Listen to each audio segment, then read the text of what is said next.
Il faut que tu prophétises encore sur un grand nombre de peuples et de nations et de langues et de rois.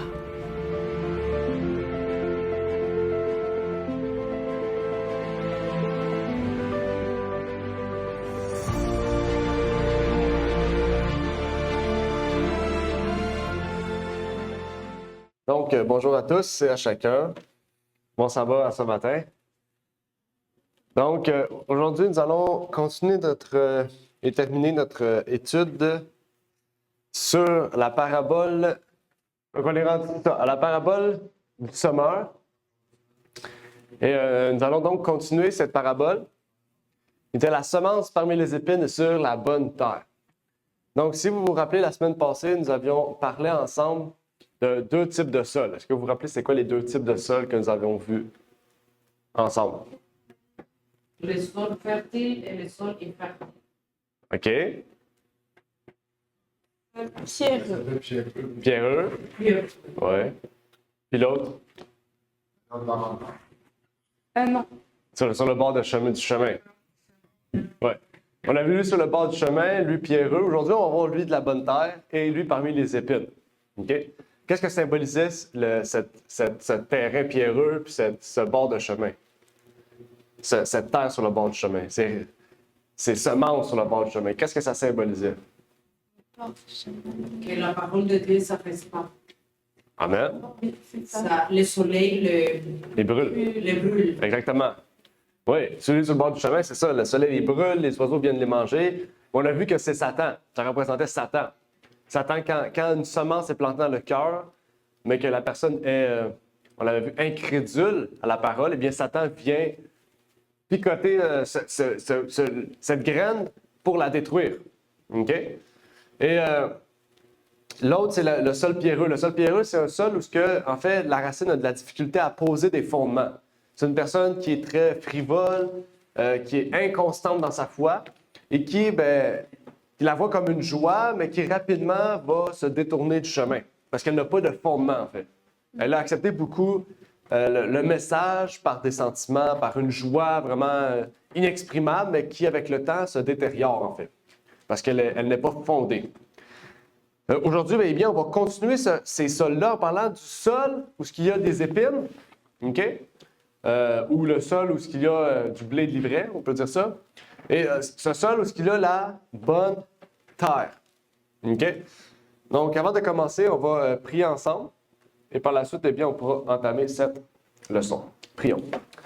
Notre Père qui est aux cieux, j'aimerais te remercier pour l'opportunité que tu nous permets d'avoir de pouvoir partager et réviser cette leçon de l'école Sabbat. Que tu puisses bénir tous ceux et celles qui sont ici présents avec nous, Seigneur, qui ont fait cette leçon et qui veulent réviser maintenant, Seigneur, cette leçon pour voir et comprendre le message que tu veux nous faire partager au travers de ces choses, Seigneur. Et que tu puisses donc nous bénir, chacun de nous, bénir ceux qui sont peut-être en route pour venir à ton Église, t'adorer en esprit, en vérité, Seigneur. Tu m'as prié donc pour ces choses au nom de ton Fils Jésus-Christ. Amen. Amen. Donc, la dernière fois, on avait parlé de justement ces deux chemins, l'incrédulité, le chrétien sans fondation solide, qui a basé sa foi sur le sable et non pas sur le roc. Et maintenant, nous allons partager ensemble ce prochain... Oups, je vais mettre un passage. Ce prochain passage, c'était le passage de notre texte. Et qui disait dans Matthieu 13, versets 7 et 8, « Une autre partie tomba parmi les épines, et les épines crurent et l'étouffèrent.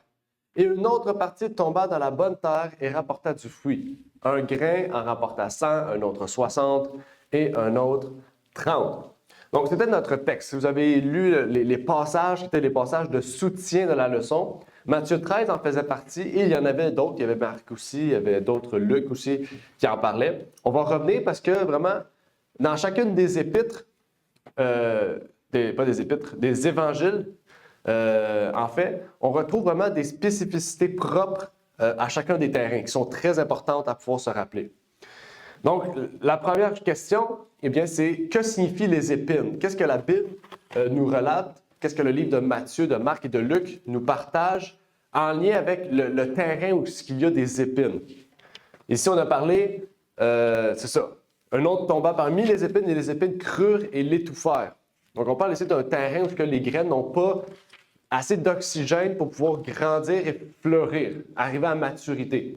OK? Donc, quel est ce type de sol-là? Qu'est-ce que ça veut exprimer? Qu'est-ce que la Bible nous dit à ce sujet-là? Oui, David. Sont ceux qui se laissent étouffer par les soucis, les richesses et les plaisirs de la vie. Amen. Matthieu 13, 22, il en parle. Est-ce que vous avez d'autres choses à pouvoir élaborer peut-être sur le sujet? L'amour du monde. L'amour du monde. Oups. C'est instable, le réseau est vraiment instable, je ne sais pas pourquoi. J'ai perdu le réseau. Donc, oui, l'amour du monde. On va se connecter. Sinon, là, tu mets toi-même ton sel.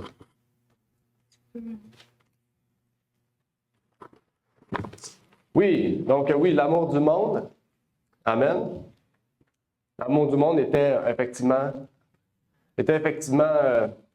une chose qui en faisait partie. Donc exactement, dans Matthieu, dans Marc et dans Luc, les passages de la leçon, on trouve des spécificités spéciales en lien avec cette terre, qui sont quand même, en fait, qui est très intéressante, très importante à pouvoir en fait relater.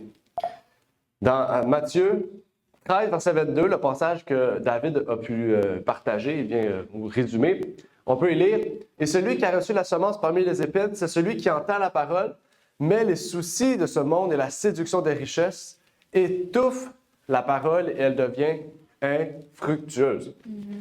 Donc, quel est ce terrain-là? Qu'est-ce qui arrive avec ce terrain-là? C'est qu'effectivement, les épines permettent aux semences d'aller au terrain. Permettent aux semences de pouvoir faire développer une racine, de pouvoir développer quelque chose, mais elle ne permet pas à cette racine, à cette semence de fructifier en fait. Okay? Donc, on comprend ici la différence qui réside entre le terrain épineux et le terrain où il y a la bonne terre. C'est pas le fait que la terre où il y a les épines est mauvaise, non. C'est que la terre où il y a les épines, en fait, est un endroit où il n'y a pas de possibilité à fructifier. OK? Et c'est ça, en fait. Pourquoi il n'y a pas de possibilité de fructifier? C'est parce que les épines empêchent cette plante, en fait, de se développer. OK? Pourquoi? Parce que les soucis de ce monde et la séduction des richesses étouffent la parole. Et qu'est-ce que ça fait? En fait, elle devient infructueuse. C'est quoi infructueuse? C'est l'inverse de fructueux. C'est l'inverse de produire des fruits. OK? Donc, en fait, la plante ne devient jamais à maturité. Ça, c'est important. Dans Marc aussi, on peut lire quelque chose qui va dans un autre sens, qui dit « Mais les soucis de ce monde, la séduction des richesses et les passions pour les autres choses survenant étouffent la parole et elle devient infructueuse. » Qu'est-ce que ça dit ici? Ça dit quelque chose aussi qui est un petit peu différent. Ça dit les soucis de ce monde, la séduction des richesses, et ça dit les passions pour les autres choses. OK? Qu'est-ce que ça fait? Ça étouffe la parole. Donc, ça n'étouffe pas juste la semence, ça étouffe la parole. C'est-à-dire, les œuvres ou les choses, la foi que cette personne a, ça l'étouffe. Et elle devient infructueuse. Donc, on voit ici, c'est un peu plus précis. On dit les passions pour les autres choses. Donc, on a parlé de soucis, de séduction et de passion. Il y a Luc aussi qui parle d'une autre chose intéressante. Il dit, Luc 8, 14, « Et ce qui est tombé parmi les épines, ce sont ceux qui ont entendu la parole, mais qui, s'en allant, la laissent étouffer par les inquiétudes, par les richesses et par les voluptés de cette vie, de sorte qu'ils ne portent point de fruits et qui viennent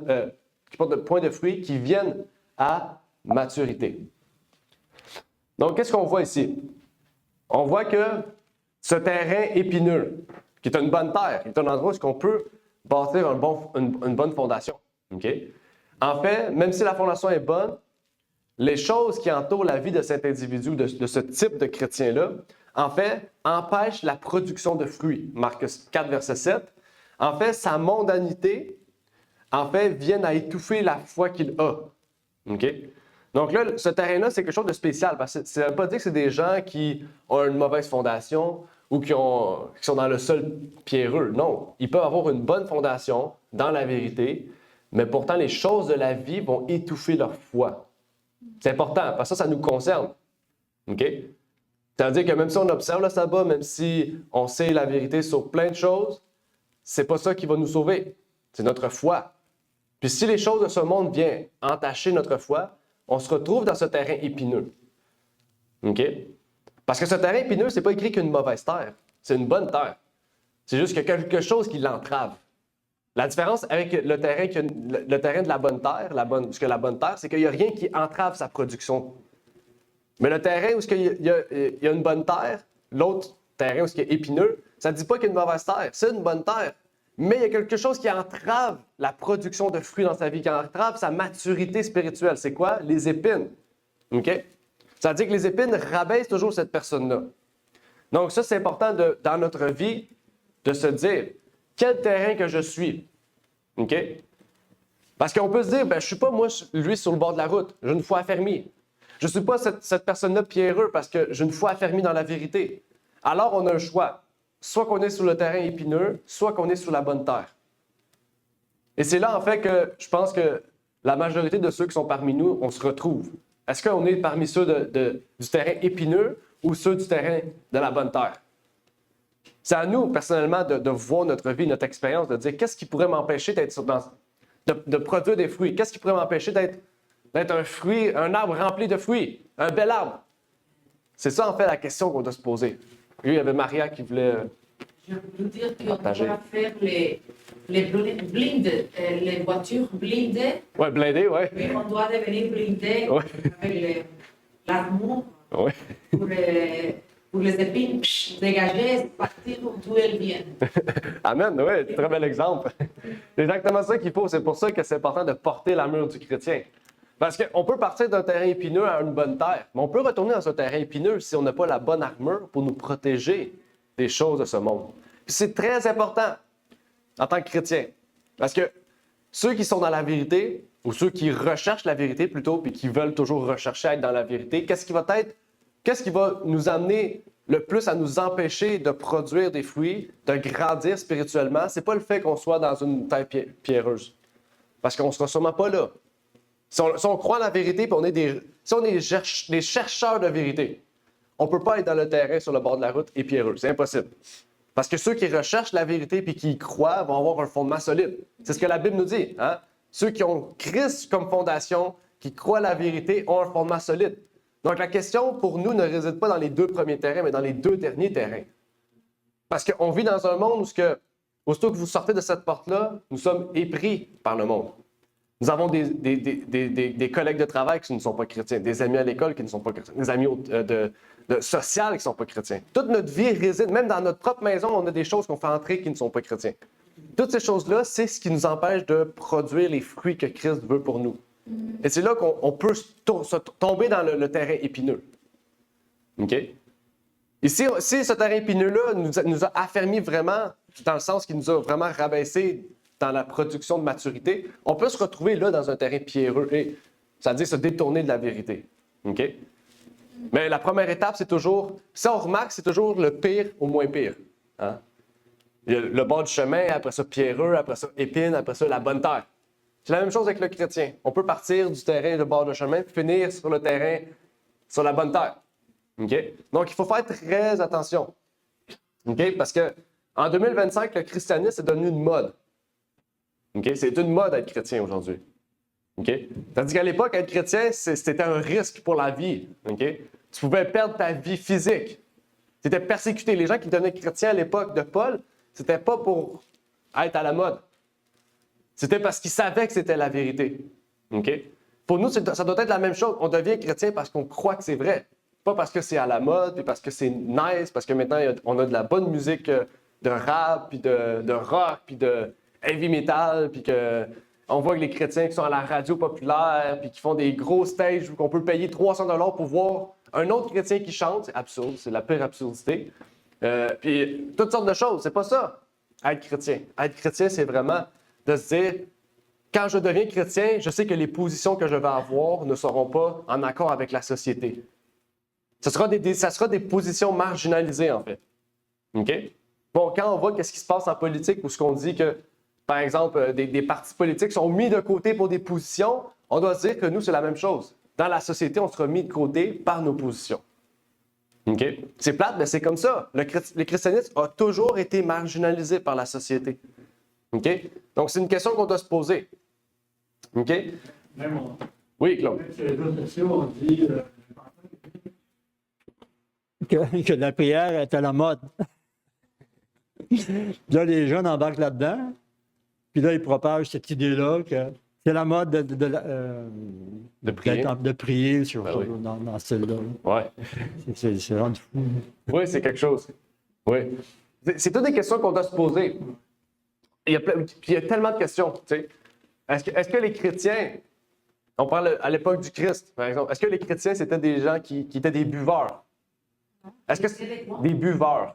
Des gens qui drink? Oh, ils sont encore. Oui. Non, mais peut-être c'est le plus d'avortissement et le plus qui font la drogue et l'alcool. Oui. C'était épouvantable. Ouais. Moi, chaque fois partout. Oui, ben c'est vrai. C'est effrayant. C'est vrai. Ça l'est aujourd'hui. Est-ce que les apôtres, est-ce que les gens, si on lirait Actes des apôtres, est-ce qu'on voit des gens qui étaient des buveurs?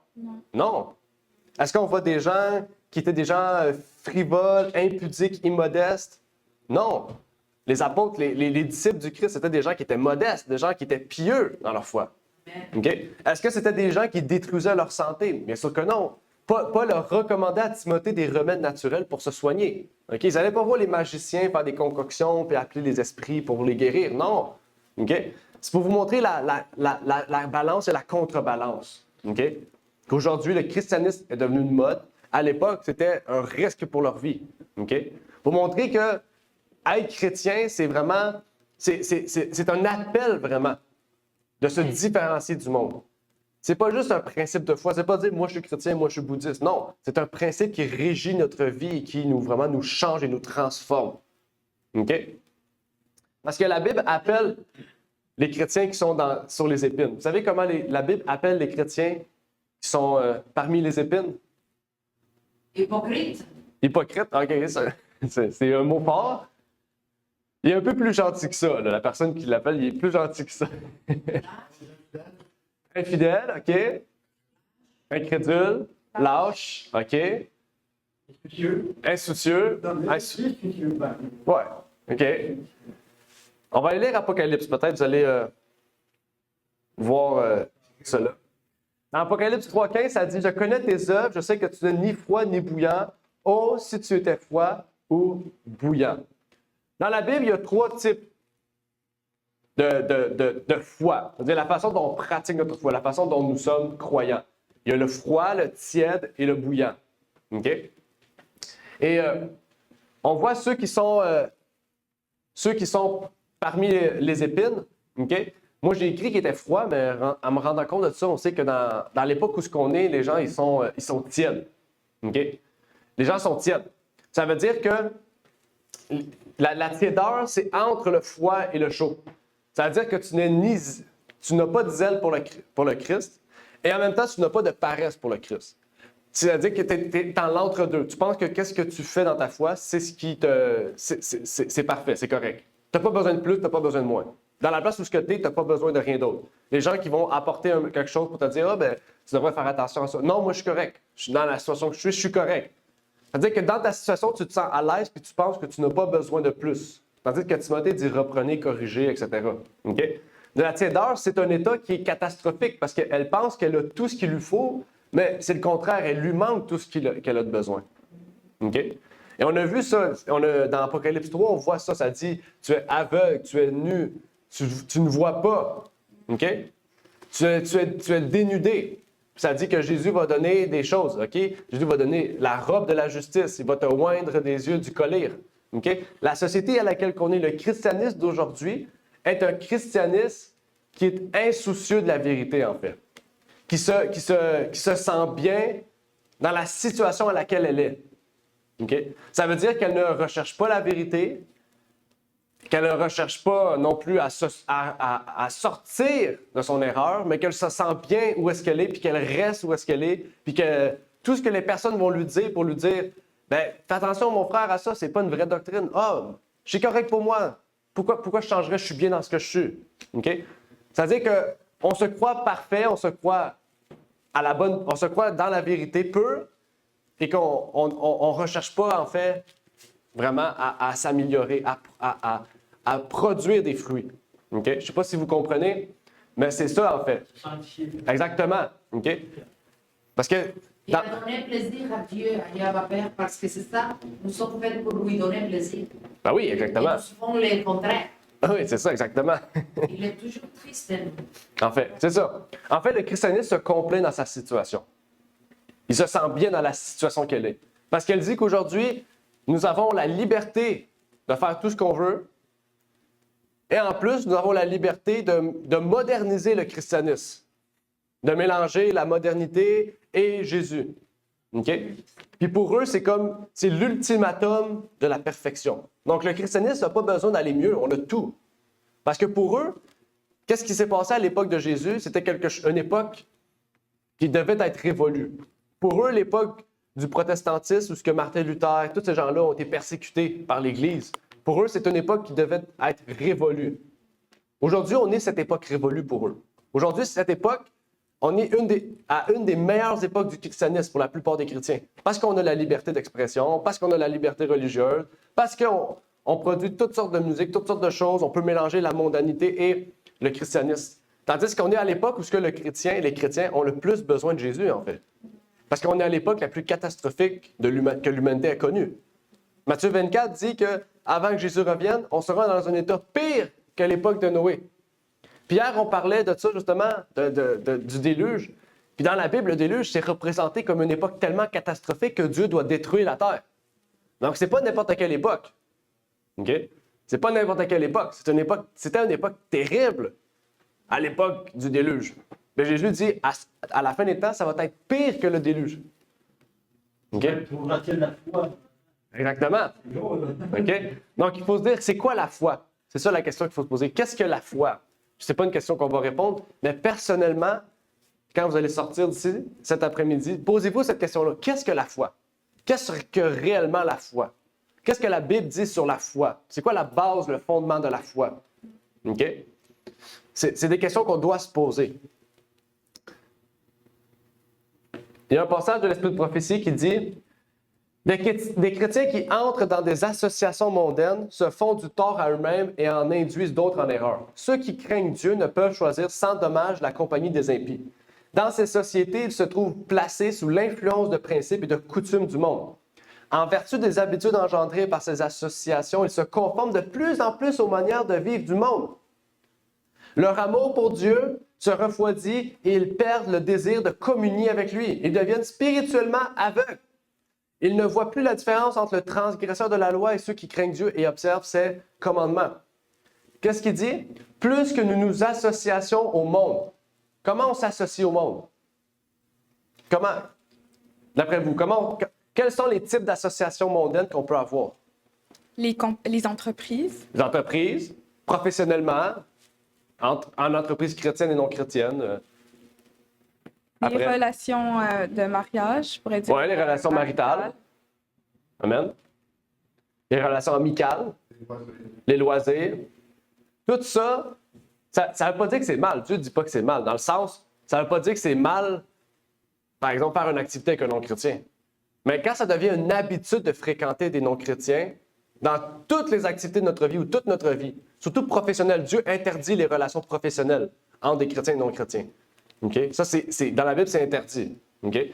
Mais des relations amicales, Jésus en parle. Jésus allait se jacher. Okay? Il n'était pas un chrétien, mais il était ouvert à recevoir Jésus. Donc, il est allé se jacher. Est-ce que Jésus se tenait avec jacher sans lui amener la foi? Non. C'est parce qu'il était ouvert à la foi que Jésus est allé se jacher. Okay? Et c'est ça ici. Plus que nous serons sous l'influence des principes du monde, puis il y en a beaucoup qui disent « Ouais, ben moi, j'ai une foi tellement ferme, même si je m'associe avec les gens du monde, je ne vais pas tomber. » Vous allez tomber. Vous allez voir, ça commence petit, puis de plus en plus, ça va venir gros. Ça va devenir apparent. Okay? C'est une tromperie de dire que je suis assez fort. C'est la tromperie de Satan. Satan nous dit « T'es assez fort, vas-y. » Puis c'est comme ça que Satan nous conduit à nous éloigner. Puis je le vois de plus en plus dans le sens, par exemple, quand tu construis une maison puis tu dis « Ah, c'est pas grave si j'ai 1 degré en bas qui est croche. » Quand tu vas regarder, plus le bâton est long, plus qu'en haut, c'est croche. Je ne sais pas si vous le savez, mais si vous commencez en bas à 1 degré de croche, en haut, ça va peut-être être 10 degrés de croche. C'est la même chose avec la foi. Si tu te détournes de 1 degré disant « Ah, c'est juste une petite affaire, c'est pas grave. » Dans peut-être 1 an, tu vas être rendu comme ça. dans le chemin que Jésus t'a formé. C'est la même chose ici. Donc, on doit faire vraiment attention. OK? Parce que ça dit, leur amour pour Dieu se refroidit.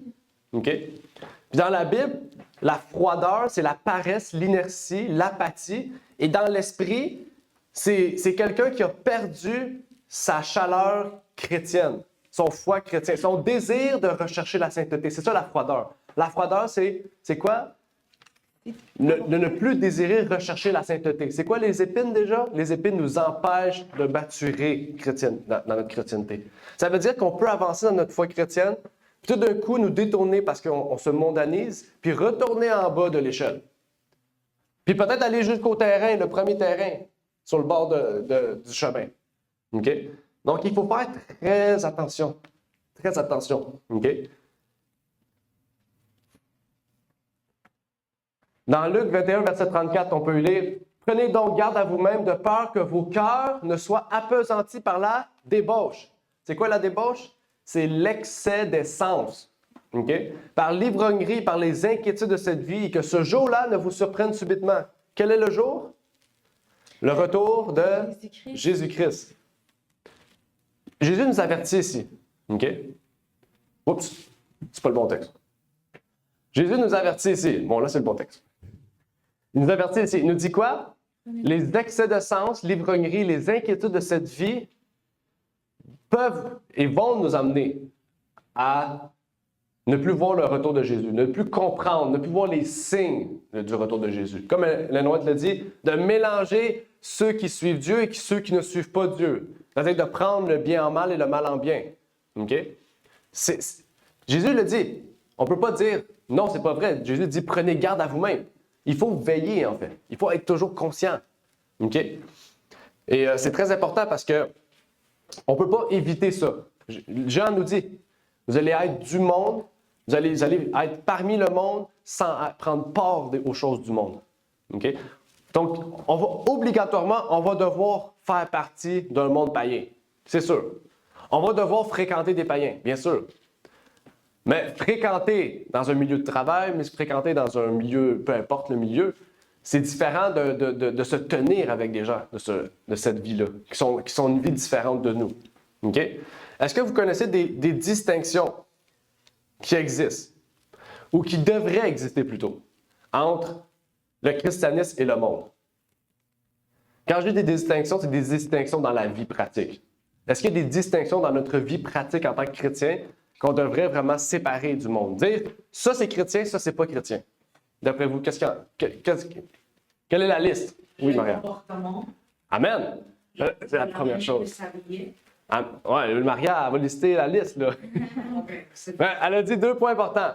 1, le comportement, ça c'est crucial. En tant que chrétien, si on veut ressembler à Christ, Christ n'aura pas le même caractère que les Juifs.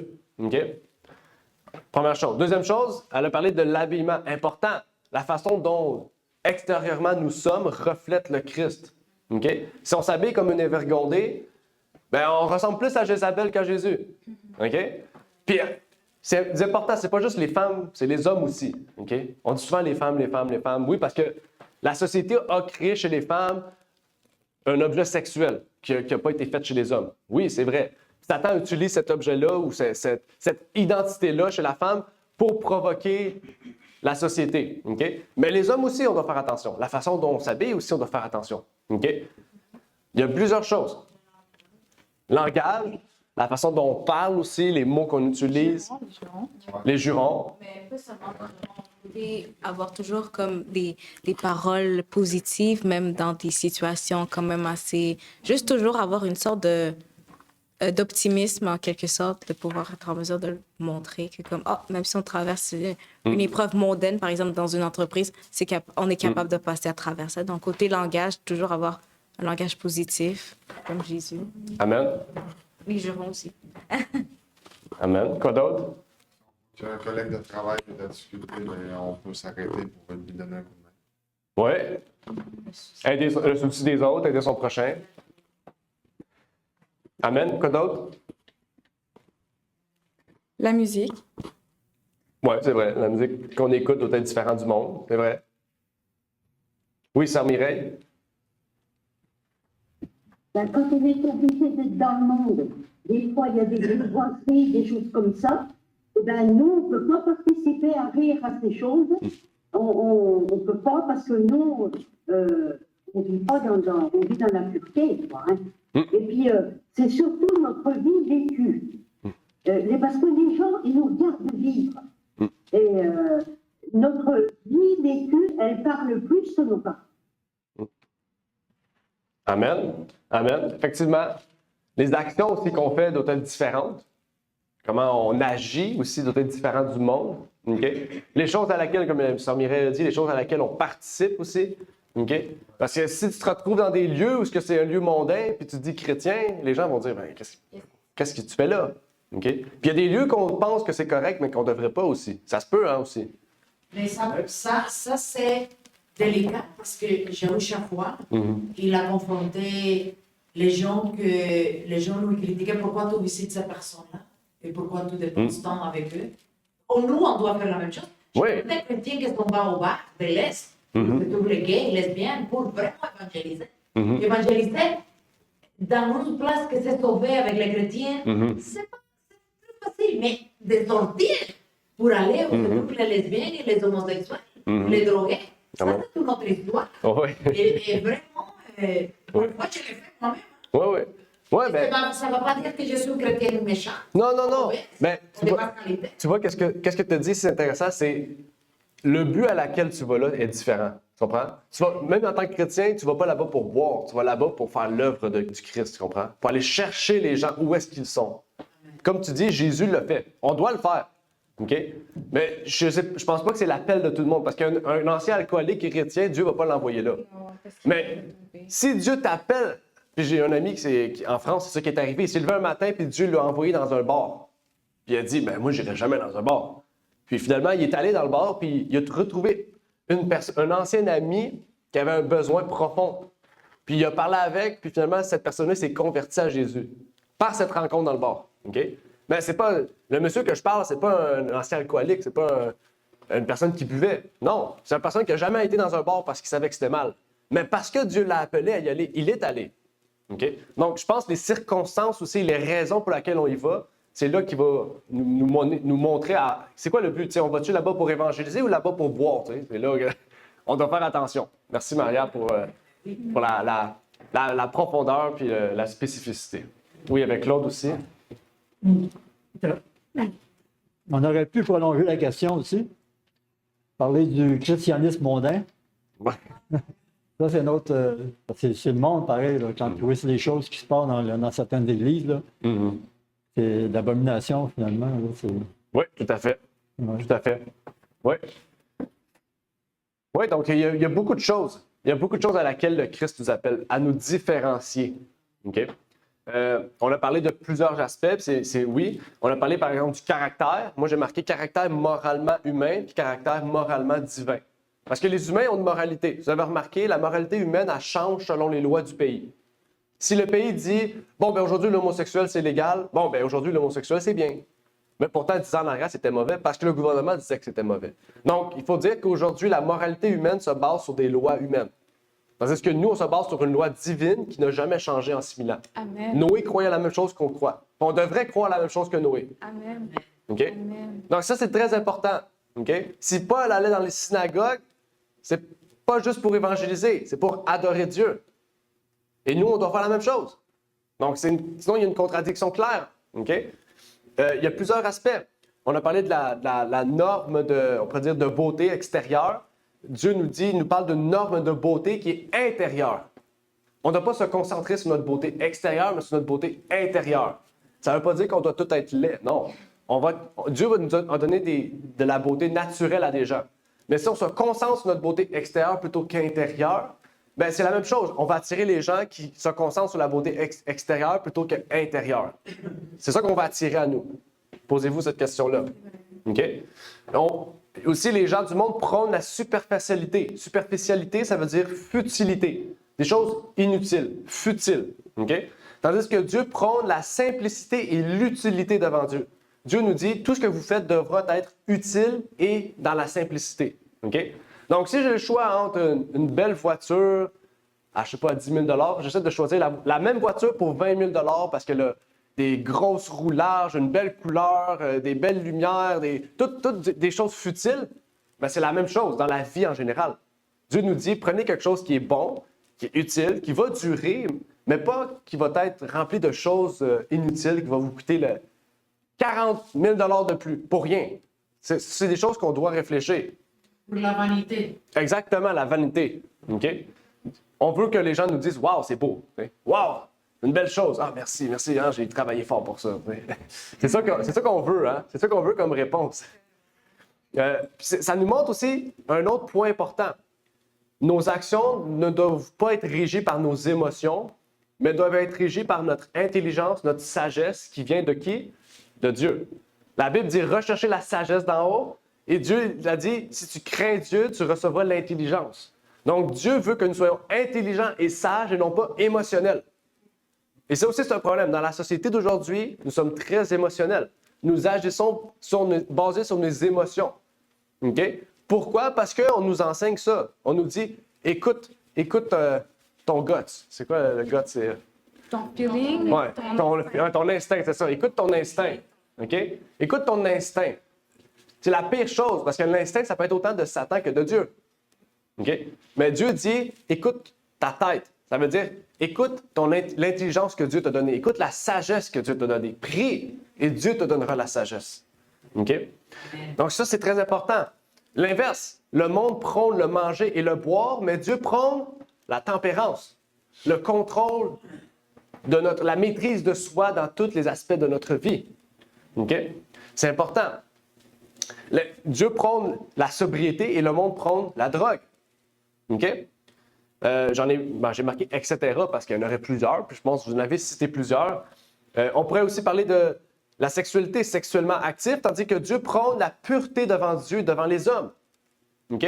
Il y a tellement de choses qu'on pourrait parler qui devraient nous différencier. Et comme on a vu jusqu'à présent, le christianisme a comme interchangé les barrières.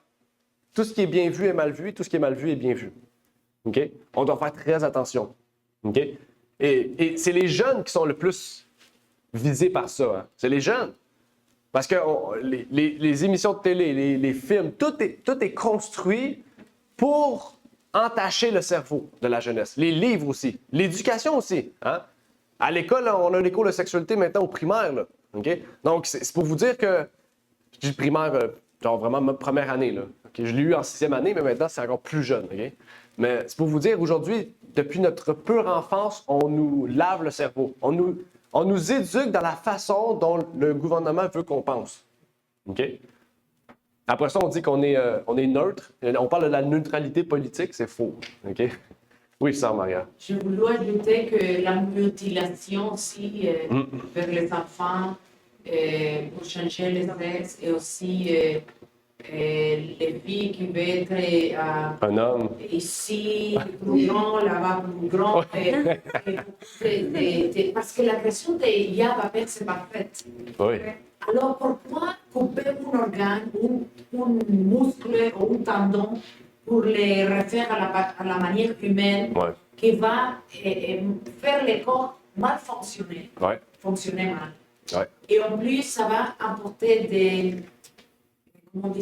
des effets secondaires dans le futur. Oui, et aussi, we are dishonoring. On déshonore Dieu. Parce qu'il nous donne nos corps à la perfection. On les détruit ici à la terre en faisant quoi?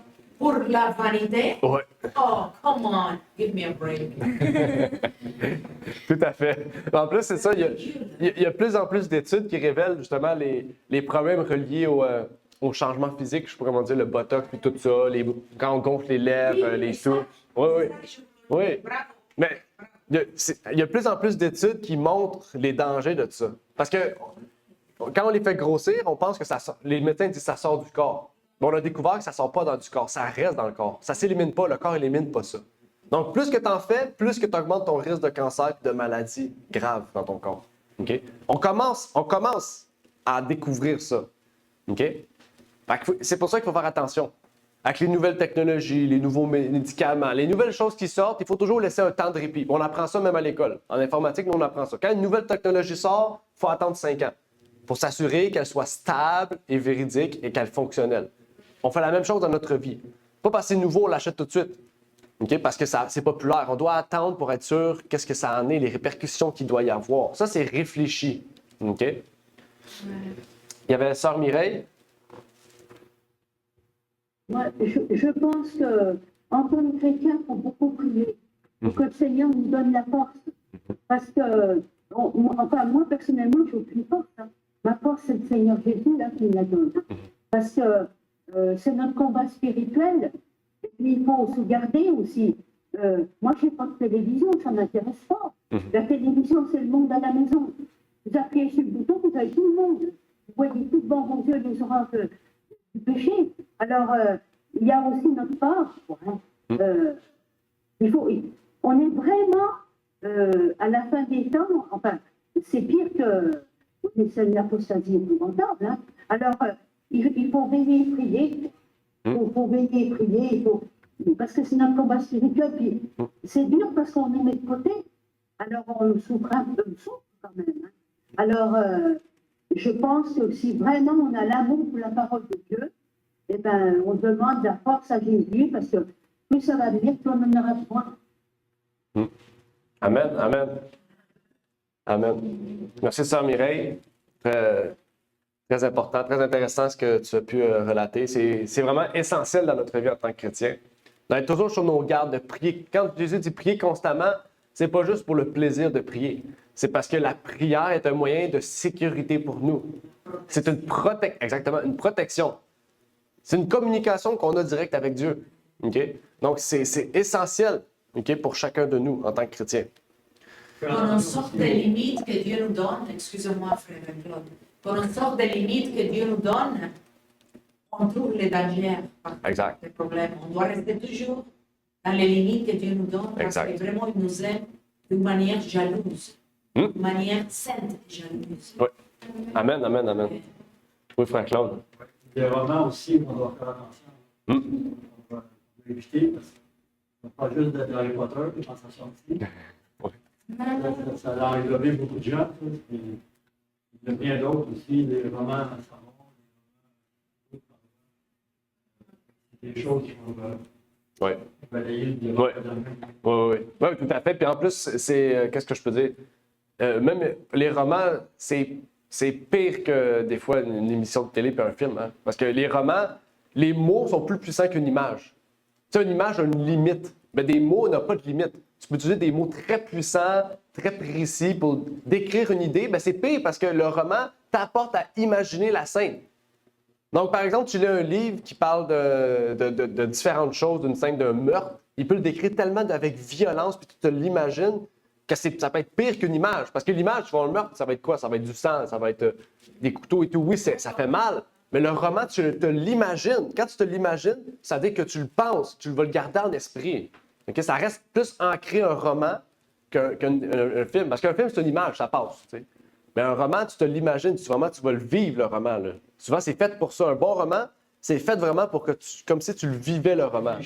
Exact, tu réfléchis. Tu as des émotions. Oui, parce que la tête, il la crée est-ce que c'est construit les scènes. Exact. Ça prend beaucoup de cadres. Et c'est pour ça qu'il reste là. Exact. Vivant, la Exact. Exactement. Et c'est pour ça que c'est très important de choisir et de sélectionner consciencieusement tout ce qu'on fait. Oui, frère Renaud et moi, on laisse que la philosophie et tout ça, c'est dangereux. Oui. Éloigne vraiment les limites qu'on doit avoir avec Dieu. Il nous éloigne de ça. C'est terrible ce qu'il faut à l'humanité. Oui, effectivement. C'est terrible. C'est pour ça qu'on doit rester très vigilant. Ça, c'est 24, 27, 24. Oui. Être vigilant. Oui, tout le temps. Tout le temps. Amen. Oui, Claude. OK. C'est correct? OK. OK. On va lire Luc 8, verset 15, qui nous dit « Mais ceux qui est tombé dans une bonne terre, ce sont ceux qui, ayant entendu la parole avec un cœur honnête et bon, la retiennent et portent du fruit avec persévérance. » Amen. Est-ce que vous êtes de ceux qui sont de la bonne terre? Du moins, est-ce que vous êtes de ceux qui veulent rechercher à être parmi cette bonne terre? C'est ce qu'on devrait. OK? Ça dit ici, mais ceux qui ont reçu la semence dans une bonne terre, ce sont ceux qui écoutent la parole, qui la reçoivent et qui portent du fruit. Une graine 30, un autre 60 et un autre 100. Important. OK? C'est pas juste écouter la parole. OK? Parce que c'est simple écouter. C'est quoi? C'est ceux qui la reçoivent. Recevoir la parole, c'est-à-dire qu'on la reçoit avec joie. C'est-à-dire qu'on la garde dans notre cœur. Et qui quoi? Et qui porte du fruit. OK? Donc, il y a écoute, réception, production. Écoute, réception, pratique. Écoute, réception, fructification. OK? Ça, c'est le processus de la sanctification. Et on voit ici, c'est intéressant, ça dit un grain 30, un autre 60 et un autre 100. Ça veut dire qu'aussi, on ne doit pas se comparer aux autres. OK? Les dons que Dieu nous a donnés vont être tous différents l'un de l'autre. Si on dit, ah ben lui, il chante en avant, c'est bien plus important que mon don à moi. Non, faites pas ça. Le don que Dieu t'a donné est aussi important que l'autre. L'important, ce n'est pas la quantité, parce que Jésus ici dit un 30, un 60, un 100. L'important, ce n'est pas la quantité, l'important, c'est que ça soit au minimum 1. Que ça soit écrit au minimum 1. Dans le sens que ça soit écrit au minimum que tu fructifies ta vie. Que ta sanctification amène des fruits aux autres. C'est ça l'essentiel que Dieu veut de chacun de nous. Parce que nous avons tous des capacités différentes. Nous n'avons tous pas la même âge, la même capacité physique ou la capacité intellectuelle. Mais Jésus va nous donner la capacité qu'il nous faut pour chacun de nous. Okay? Donc, comparez-vous pas. Okay? Dans un jardin, si vous avez remarqué, même si tu as 10 plants de patates, les 10 plants de patates ne seront pas la même grosseur. Pourquoi? Parce qu'ils ne sont pas pareils. C'est la même chose pour nous. Nous sommes chacun différents. Comparez-vous pas sur votre don, mais plutôt recherchez vos dons. C'est plutôt ça l'importance. OK? Le plus important, c'est que chacun de nous ait un don et qu'on le fasse, on le rend effectif. C'est ce que Dieu veut. OK? C'est très important. Si vous ne savez pas vos dons, j'ai un document spécial qui vous permet de savoir c'est quoi les dons le plus, que vous avez le plus. OK? Je pourrais vous donner le document, vous l'imprimer si vous voulez. Mais c'est très important. OK? Et c'est là que Jésus veut que le jardin de notre cœur puisse être purifié. OK? Il y a un chant qu'on chante, c'est Dans le jardin. Dans le jardin où j'aime entrer. OK? C'est un chant, In the Garden en anglais, c'est un chant populaire de chrétiens. Et ce chant-là nous montre comment on aime entrer dans le jardin du Christ. C'est-à-dire qu'on aime entrer, manger les fruits du Christ, goûter les fruits du Christ. C'est-à-dire pouvoir manger pour grandir nous-mêmes intérieurement. En termes de foi, en termes de pratique. C'est ce que Dieu veut, en fait. Et Dieu veut ça pour chacun de nous. Et qu'est-ce qu'il faut faire? C'est que quand on entre dans le jardin de notre cœur, c'est qu'on puisse retirer les plantes toxiques qui peuvent développer des épines dans notre cœur et qui peuvent nous empêcher de fructifier. C'est ce qu'on doit faire. On ne doit pas le faire sur le cœur de l'autre, on doit le faire sur notre propre cœur. Mais si vous avez un appel à ce que vous parlez à une personne, Timothée le dit, vous pouvez reprendre, corriger avec justice un frère ou une sœur. Si vous voyez qu'il y a quelque chose qui est commis, qui est mal, ou peut-être vous voyez que c'est un problème qui l'empêche de se sanctifier, vous pouvez aller le voir avec amour et prier avec lui pour l'aider dans sa foi. OK? Mais ne vous comparez pas et ne vous jugez pas entre vous. OK? La Bible dit clairement, on ne doit pas faire ça. OK? Donc, c'était tout pour la leçon d'aujourd'hui. Est-ce qu'il y avait des questions ou des commentaires en lien avec la leçon du jour? Il y a tellement de commentaires, frère Olivier, que je ne sais pas où commencer. Oui. Donc, je donne la place à notre Amen. Mais ça sonne je ne sais pas si on dit la proche de Jean-Charles Jésus. Ça sent le retour de Jésus. C'est terrible. Oui. On vit une zone de guerre. Oui. C'est terrible. Une zone de guerre physique, mais surtout spirituelle. Mais c'est ça. Ben oui. Ben oui. Partout, il y a des attaques. Oui. Il y a des démons qui visitent les personnes, leurs maisons, leurs bureaux. C'est Ouais. pas rentable, c'est quelque chose. Oui, amen. Puis nous ne sommes tous pas à l'abri de ça. Exactement. Nous sommes tous, je veux dire, nous avons tous la possibilité de tomber face à ça. Exactement. OK? Pas parce qu'il y en a qui est un pasteur ou là, qui ne connaît plus la... Ça n'a pas rapport avec la connaissance, ça n'a pas rapport avec le poste ou le travail, le don qu'il a. Non, ça a rapport avec la relation qu'il a avec Dieu. Amen. Donc, nous sommes tous faillibles à ça. Si nous ouvrons la porte à ça, parce que nous diminuons notre relation avec Dieu, eh bien, sachez que vous allez être plus attaqué. C'est normal. OK? Oui. J'aimerais ajouter que en prenant des médicaments de la pharmacie, ils sont des pactes sataniques, diaboliques, machiavéliques.